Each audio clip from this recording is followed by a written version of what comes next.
안녕하십니까, 박사호입니다. 이번 방송에서는 이또기가다 블라디미르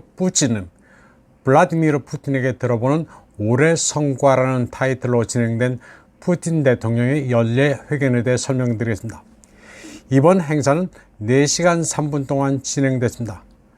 러시아 국민과 내외신의 다양한 질문에 푸틴 대통령이 바로 답하는 형식이었습니다. 대통령과의 대화 형식인데 200만 개의 질문이 접수됐습니다. 푸틴 대통령은 이또기가다에서 80개의 질문에 대답했습니다. 시민들이 직접 질문한 게 26개, 언론인들이 질문한 게 33개였습니다.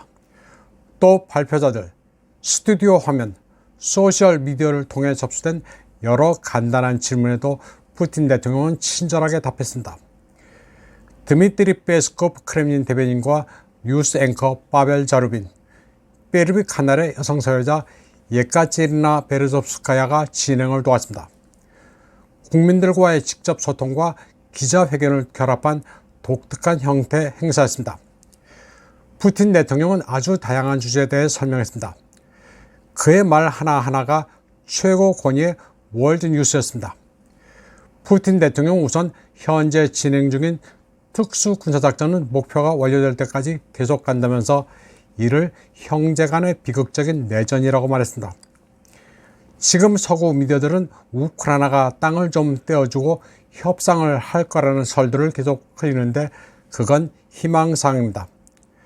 러시아는 다시는 얕은 수에 속아 넘어가지 않겠다는 입장입니다. 푸틴 대통령은 현재 적대 관계에도 불구하고 러시아인과 우크라이나인은 하나의 민족임을 강조했습니다. 푸틴 대통령은 모스크바가 친러시아 성향의 우크라이나 남동부와 항상 좋은 관계를 유지해왔으나 2014년 쿠데타 이후 정상적인 관계를 구축하는 게 불가능해졌다고 말했습니다. 푸틴 대통령은 미국이 우크라이나 정부를 전복시키기 위해 50억 달러를 지출한 사실을 공개적으로 인정했다고 말했습니다. 그는 미국이 2014년 우크라이나에서 빅토르 야누코비치 대통령을 전복시키고 궁극적으로 현재 갈등을 초래한 쿠데타를 주도한 책임이 있다고 말했습니다. 또 워싱턴은 자신의 목적을 위해 갈등을 조장한다고 말했습니다. 또 우크라이나를 블록에 초대함으로써 나토가 러시아 국경을 향해 접근하려는 통제할 수 없는 욕망과 결합시켰다고 했습니다.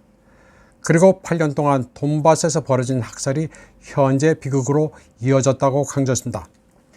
푸틴 대통령은 서방이 그런 짓을 해놓고 안 한 척 해왔으며 민스크 협정을 대놓고 위반해 러시아를 계속 기만해왔다고 밝혔습니다. 미국은 모든 것을 계획하고 조직했으며 유럽 지도자들은 조용히 지켜보면서 무슨 일이 일어나고 있는지 모른 척했다고 설명했습니다. 푸틴 대통령은 헝가리 같은 국가를 제외한 서방 국가 대부분은 주권을 잃고 자기네들에게 손해만 나는 결정만 한다고 말했습니다. 푸틴 대통령은 회견에서 좀 더 젊었던 시기 자기 자신에게 조언하고 싶은 말은 워싱턴과 그 동맹국들을 너무 신뢰하면 안 된다는 것이라면서 자기가 순진했었다고 밝혔습니다. 그는 남의 나라가 아니라 위대한 러시아 국민을 믿어야 한다고 말했습니다.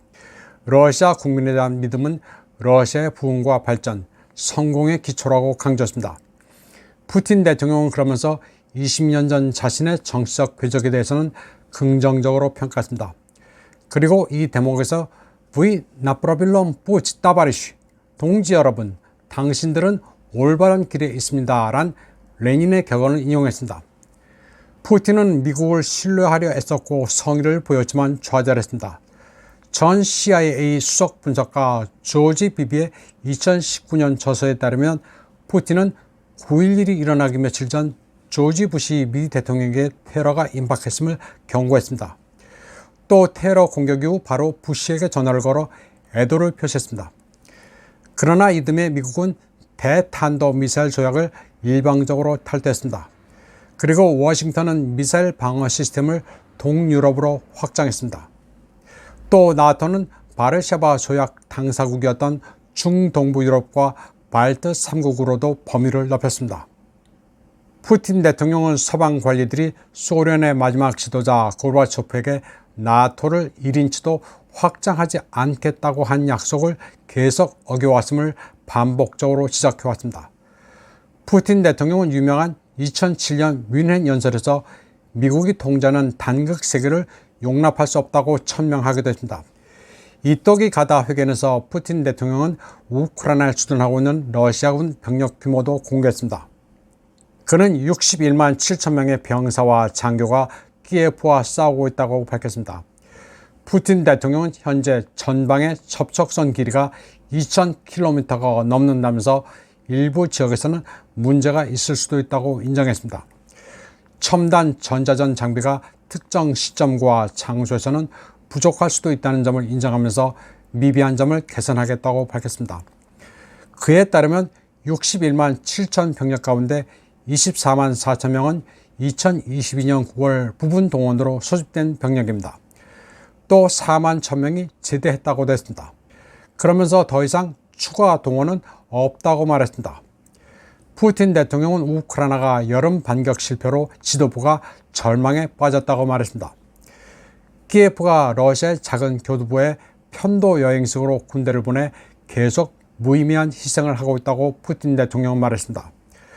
드네프르 강변 크린키 마을 근처를 점령하려는 키예프군의 헛된 시도를 말하면서 키예프의 행동은 군대를 보내 스스로 절멸을 시도하는 것이라고 지적했습니다. 그는 키예프가 왜 그런 짓을 하는지 모르겠다고 말했습니다.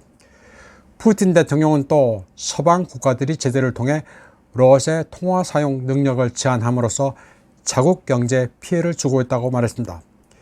푸틴 대통령에 따르면 러시아 수출 서비스에 사용되는 달러와 유로는 서방의 제한으로 인해 2021년 87%에서 2023년 9월 현재 24%로 감소했습니다. 동시에 러시아 루블과 중국 위안화의 비중은 각각 40%와 33%에 달했습니다. 푸틴 대통령은 서구가 자기 발에 총을 쏘았다면서 러시아는 자국 화폐를 많이 사용하게 되니 나쁠 게 없다고 설명했습니다. 푸틴 대통령은 루블의 환율이 변동적이며 수출품 가격, 국내 수요 증가 등 경제적 요인에 따라 달라진다면서 지금 상황이 정리되고 있다고 말했습니다. 통화에 영향을 미치는 대부분의 요인은 관리가 가능하다고 밝혔습니다. 첨언하자면 기축통화로서의 달러가 사라진다고 무슨 하늘이 무너지는 게 아닙니다. 나라별로 경제력과 국력을 기준으로 일정 교환 비율을 정해 무역을 하면 그만입니다. 달러가 없었을 때도 다 무역을 하면서 먹고 살았습니다. 통화도 다양화되면 세계가 더 평화롭게 됩니다. 특정 국가가 전쟁을 하거나 해서 그 나라 통화가 폭락하면 거래를 하는 다른 나라에도 좋지 않기 때문입니다. 푸틴 대통령은 아르헨티나에 대해서도 한마디 했습니다. 그는 새로 선출된 아르헨티나 대통령 하비에르 밀레이가 자국 통화를 버리고 미달러화를 채택하겠다는 계획을 비판했습니다.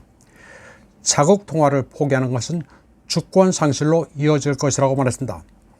달러화 채택은 세 자릿수 인플레이션을 억제하고 낮은 현금 보유량과 높은 정부 부채로 인해 어려움에 처한 아르헨티나 경제를 살리는 것을 목표로 하는 밀레이의 핵심 공약입니다. 아르헨티나가 미국 달러를 채택하면 통화 정책 결정권을 아르헨티나 중앙은행이 미국 연방준비은행으로 넘겨주게 됩니다. 푸틴 대통령은 브릭스 가입 결정도 취소한 아르헨티나가 저거 왜 저러나 하는 생각을 하고 있습니다. 푸틴 대통령에 따르면 페소를 폐지하거나 국가 통화를 달러에 고정시키려는 밀레이 계획은 사회 지출의 급격한 감소를 촉발해 사회 불안을 초래할 수도 있습니다. 푸틴 대통령은 마라톤 Q&A 세션에서 서구 자동차 브랜드의 대탈출로 러시아 제조업체들이 국내 시장을 되찾을 수 있는 기회를 얻었다고 말했습니다. 푸틴 대통령은 한국, 일본, 유럽 브랜드의 퇴출과 서방의 제재 정책에도 불구하고 러시아 자동차 산업이 붕괴되지 않고 계속 운영되고 있다고 강조했습니다. 그는 자체 부품 제조는 해당 부문의 최우선 순위라고 밝히면서 산업통상부가 국내 제조업체와 함께 이 문제를 해결하고 있다고 말했습니다.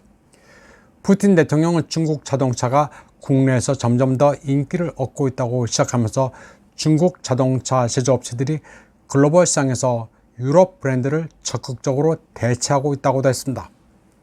집단 서방과 싸우고 있는 러시아의 경제 퍼포먼스는 경이롭습니다. 푸틴 대통령은 올해 러시아 경제가 제재 손실에서 완전히 회복했을 뿐 아니라 상당한 발전을 이뤘다고 말했습니다. 2023년 말까지 GDP는 3.5%, 제조업은 7.5%, 고정자산 투자는 10%, 국민의 실질급여는 8% 증가할 것이라고 그는 밝혔습니다. 그동안 집단 서방이 가한 제재는 거의 18,000건입니다. 이 가운데 15,200건이 2022년 분쟁 이후 가해진 것입니다.